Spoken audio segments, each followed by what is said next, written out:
Hello everyone, welcome to my channel. तो इस video में हम लेकर के आए हैं सीबीएसई क्लास 11 के ज्योग्राफी को, जिसमें आज का चैप्टर है 10 और इस चैप्टर का टॉपिक है वायुमंडलीय परिसंचरण तथा मौसम प्रणालियाँ। तो वायुमंडलीय परिसंचरण तथा मौसम प्रणालियाँ चैप्टर से आज महत्वपूर्ण क्वेश्चन को लेकर के आए हैं। तो सबसे पहले हम लोग जानते हैं वायुमंडलीय परिसंचरण क्या है। तो वायुमंडलीय दशाओं से संबंधित जितने भी घटनाएं होती है उसी को वायुमंडलीय परिसंचरण कहा जाता है। वायुमंडलीय दशाओं से जितने भी संबंधित घटनाएं होती है उसको वायुमंडलीय परिसंचरण कहा जाता है, जिसको एटमॉस्फेरिक सर्कुलेशन कहते हैं। तो पृथ्वी की सतह और संपर्क के वायुमंडल में उत्पन्न होने वाली ऐसी घटना या हलचल जिसका संबंध मुख्यतः तापमान, वायुदाब और आर्द्रता से होती है उसको वायुमंडलीय दशा कहते हैं। तो आते हैं नेक्स्ट क्वेश्चन पे। क्वेश्चन आज का पहला क्वेश्चन है, आजकल वायुदाब मापन की किस इकाई का उपयोग किया जाता है। तो वायुदाब मापन की इकाई पूछ रहा है। तो आजकल वायुदाब मापन की हेक्टोपास्कल का उपयोग किया जाता है। नेक्स्ट क्वेश्चन है, पवनों के विक्षेपण संबंधी नियम को किस वैज्ञानिक ने सिद्ध किया था। तो पवनों के विक्षेपण संबंधी नियम को अमेरिकी वैज्ञानिक थे फेरल, उन्होंने ही इसको सिद्ध किया था। पवनों के विक्षेपण संबंधी नियम को फेरल, जो अमेरिकी वैज्ञानिक थे, उन्होंने ही इसको सिद्ध किया था। नेक्स्ट क्वेश्चन है, विषुवतीय निम्न वायुदाब कटिबंध को किस नाम से जाना जाता है। तो इसको शांत कटिबंध या फिर डोल्ड्रम के नाम से जाना जाता है। तो शांत कटिबंध या फिर डोल्ड्रम है क्या। तो आइए जानते हैं कि शांत कटिबंध या डोल्ड्रम वह निम्न वायुदाब वाले प्रदेश, लो प्रेशर वाले एरिया जहां पवने क्षैतिज या धरातल के साथ यानी भूतल के साथ गति नहीं करती है, धरातल के साथ गति नहीं करती है, बल्कि अधिक तापमान के कारण, क्योंकि तापमान अधिक रहने से हवा गर्म होती है और गर्म हवा ऊपर उठती है, तो अधिक तापमान के कारण वायु हल्की होकर ऊपर उठती है। इस प्रदेश को शांत कटिबंध या फिर डोल्ड्रम कहा जाता है। नेक्स्ट क्वेश्चन है, कौन सा व्यापारिक पवन ग्रीष्म ऋतु में मध्य एशिया में विकसित अत्यंत निम्न दाब केंद्र की ओर विषुवत वृत्त पार करके दक्षिणी पश्चिम दिशा में बहने लगता है। फिर से क्वेश्चन पढ़ते हैं, कौन सा व्यापारिक पवन ग्रीष्म ऋतु में मध्य एशिया में विकसित अत्यंत निम्न दाब केंद्र की ओर विषुवत वृत्त पार करके दक्षिणी पश्चिमी दिशा में बहने लगती है। तो वह पवन है दक्षिणी पूर्वी व्यापारिक पवने। तो व्यापारिक पवने है क्या, व्यापारिक पवन किसको कहते हैं। तो व्यापारिक पवन दक्षिण अक्षांश के क्षेत्रों अर्थात उपोष्ण उच्च वायुदाब कटिबंधों से भूमध्य रेखीय निम्न वायुदाब कटिबंध की ओर दोनों गोलार्धों में, दो गोलार्ध होता है, उत्तरी गोलार्ध और दक्षिणी गोलार्ध, तो दोनों गोलार्धों में, उत्तरी गोलार्ध में भी और दक्षिणी गोलार्ध में, तो दोनों गोलार्धों में वर्ष भर निरंतर प्रवाहित होने वाली हवा है, वर्ष भर हमेशा चलने वाली हवा है, पवन है। तो इसी को ही व्यापारिक पवन या ट्रेड विंड कहा जाता है। ये पवन जो व्यापारिक पवन है वर्ष भर एक ही दिशा में निरंतर हमेशा बहते रहती है। सामान्यतः इस पवन को उत्तरी गोलार्ध में उत्तर से दक्षिण दिशा में तथा दक्षिणी गोलार्ध में दक्षिण से उत्तर दिशा में प्रवाहित होनी चाहिए, किंतु फेरेल के नियम, जो अमेरिकी वैज्ञानिक थे फेरेल, तो फेरेल के नियम एवं कोरियोलिस बल के कारण ये उत्तरी गोलार्ध में अपनी दाईं ओर तथा दक्षिणी गोलार्ध में अपनी बाईं ओर, उत्तरी गोलार्ध में अपनी दाईं ओर और दक्षिणी गोलार्ध में अपनी उत्तरी गोलार्ध ये है विषुवत रेखा है, ये उत्तरी गोलार्ध हो गया, दक्षिणी गोलार्ध। तो उत्तरी गोलार्ध इधर से हवा जब चल रही है तो उत्तरी गोलार्ध में अपनी दाईं ओर, तो अपनी दाईं ओर इधर चलने लगेगी और दक्षिणी गोलार्ध में अपनी बाईं ओर, तो इस तरह से मुड़ जाती है। तो उत्तरी गोलार्ध में अपनी दाईं ओर और दक्षिणी गोलार्ध में अपनी बाईं ओर मुड़ जाती है। तो व्यापारिक पवन को पूर्वैया पवन भी कहा जाता है। तो ये था व्यापारिक पवन। तो क्वेश्चन था कि कौन सा व्यापारिक पवन ग्रीष्म ऋतु में मध्य एशिया में विकसित अत्यंत निम्न दाब केंद्र की ओर विषुवत वृत्त पार करके दक्षिण पश्चिमी एशिया में बहने लगता है। तो दक्षिणी पूर्वी व्यापारिक पवने हैं। नेक्स्ट क्वेश्चन देखते हैं। नेक्स्ट क्वेश्चन है, किस अक्षांश पर कोरियोलिस बल शून्य होता है।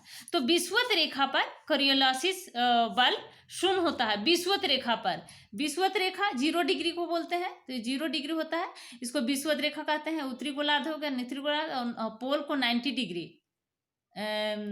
उत्तरी गोलार्ध में नॉर्थ पोल और साउथ पोल, तो 90 डिग्री पर पोल होता है, नॉर्थ पोल या साउथ पोल, और 0 डिग्री पर इक्वेटर।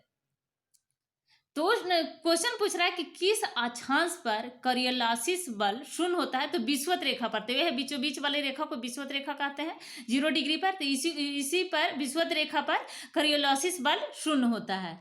नेक्स्ट क्वेश्चन है, उष्णकटिबंधीय चक्रवात की आंख का विशेष लक्षण क्या है, तो शांत क्षेत्र यानी साफ मौसम।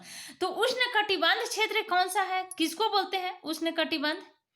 तो ये 0 डिग्री जो हुआ विषुवत रेखा, 0 डिग्री से यहाँ मकर रेखा और कर्क रेखा, मकर रेखा 23 डिग्री 23.5 डिग्री पर होता है, 23.5 डिग्री उत्तरी गोलार्ध में, और कर्क रेखा उत्तरी गोलार्ध में, और मकर रेखा दक्षिणी गोलार्ध में 23.5 डिग्री पे दक्षिणी गोलार्ध में मकर रेखा, उत्तरी गोलार्ध में कर्क रेखा। तो ये जो बीच वाला जो एरिया है इसी को बोलते हैं उष्णकटिबंधीय क्षेत्र।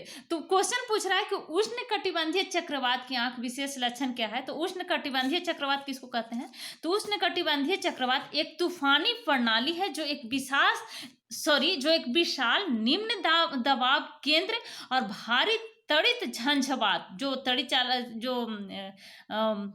बादल आपस में जब टकराता है तो जो आवाज आता है उसी को बोलते हैं तड़ित झंझावातों द्वारा चरितार्थ होती है, और जो तीव्र हवाओं और घनघोर वर्षा को उत्पन्न करती है, उसी को उष्णकटिबंधीय चक्रवात कहा जाता है। और उष्णकटिबंधीय चक्रवात की उत्पत्ति तब होती है जब नम हवा के ऊपर उठने से गर्मी पैदा होती है। जब नम हवा कैसा हवा को बोलेंगे, वैसी हवा जिसमें पानी का अंश हो तो उसको नम हवा बोला जाता है। तो नम हवा के ऊपर उठने से गर्मी पैदा होती है, जिसके परिणाम स्वरूप नम हवा निहित जलवाष्प का संघनन होता है।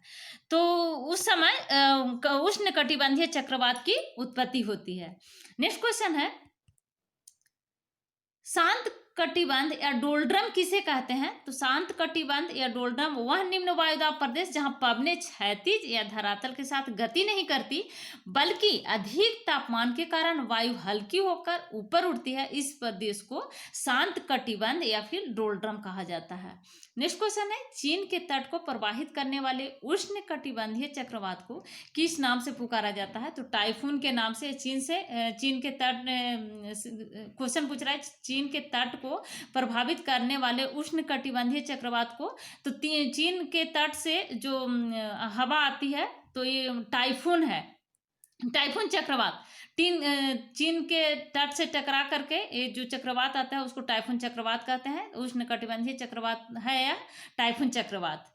नेक्स्ट क्वेश्चन है, किस स्थानीय पवनों को हिमभक्षी अथवा हिमहरणी कहा जाता है, तो चिनूक पवन को, रॉकी पर्वत श्रेणी से यह पवन चलता है, तो चिनूक पर्वत को हिमहरणी या फिर हिमभक्षी कहा जाता है।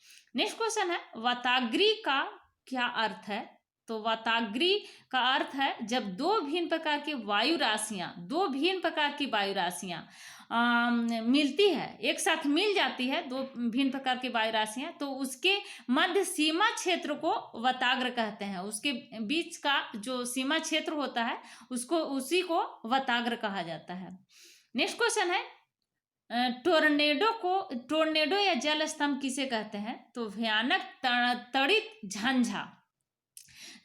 तड़ित झांझा से कभी कभी वायु आक्रामक रूप में हाथी के सूंड की तरह सर्पिल अवरोहण करती है।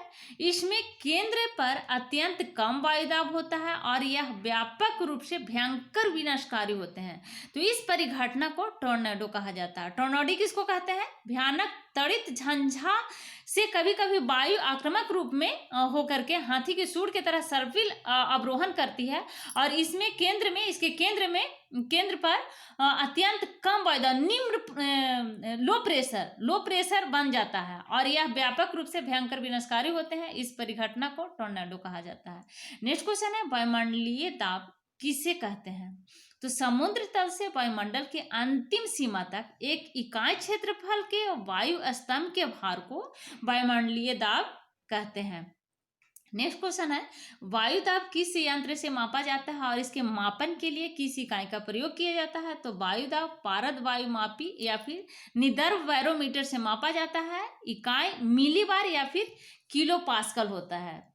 नेक्स्ट क्वेश्चन है, वायु दाब की ह्रास यानी कमी आना वायु दाब की ह्रास दर क्या है? तो वायु दाब वायुमंडल के निचले हिस्से में अधिक तथा ऊंचाई बढ़ने के साथ तेजी से घटता है। यह ह्रास दर प्रति 10 मीटर की ऊंचाई पर 1 मिलीबार होता है। 1 मिलीबार प्रति 10 मीटर की ऊंचाई पर घट जाता है, कम जाता है। तो इसी को वायुदाब की ह्रास दर कहते हैं। नेक्स्ट क्वेश्चन है, समदाब रेखाएं आइसोबार को परिभाषित करें तो समुद्र तल से एक समान वायुदाब वाले स्थानों को मिलती हुई खींची जाने वाली रेखाओं को समदाब रेखाएं कहते हैं। समान अंतराल पर खींची जाती है। आइसोबार उसी को कहते हैं, समुद्र तल से एक समान वायुदाब वाले स्थानों को मिलती हुई खींची जाने वाली रेखा को, एक ही जगह से मिलती हुई, एक ही रेखा से खींची जाने वाली रेखा को मिलती हुई खींची जाने वाली रेखाओं को आइसोबार कहा जाता है। नेक्स्ट क्वेश्चन है, समदाब रेखाओं का पास या दूर होना क्या प्रकट करता है? अगर समदाब रेखा पास या फिर दूर होता है तो क्या प्रकट करता है? तो समदाब रेखाएं यदि पास पास है तो दाब प्रवणता अधिक, और यदि दूर है तो दाब प्रवणता कम होती है। नेक्स्ट क्वेश्चन है कि दाब प्रवणता से आप क्या समझते हैं? तो एक स्थान से दूसरे स्थान पर दाब के अंतर को, यहाँ का इस स्थान का और इस स्थान का दोनों का जो प्रेशर रहेगा तो उस डिफरेंस को प्रवणता कहा जाता है, दाब प्रवणता कहा जाता है। नेक्स्ट क्वेश्चन है, स्थानीय पवनें किसे कहते हैं? तो तापमान की भिन्नता एवं मौसम संबंधी अन्य कारकों के कारण किसी स्थान विशेष में पवनों का संचलन होता है, जिसे स्थानीय पवनें कहते हैं। स्थानीय पवनें किसको कहते हैं? तापमान की भिन्नता एवं मौसम संबंधी अन्य कारकों के कारण किसी स्थान विशेष में पवनों का संचलन होता है, जिन्हें स्थानीय पवन कहते हैं। नेक्स्ट क्वेश्चन है, उष्णकटिबंधीय चक्रवातों को पश्चिमी ऑस्ट्रेलिया एवं पश्चिमी प्रशांत महासागर में किस नाम से जाना जाता है?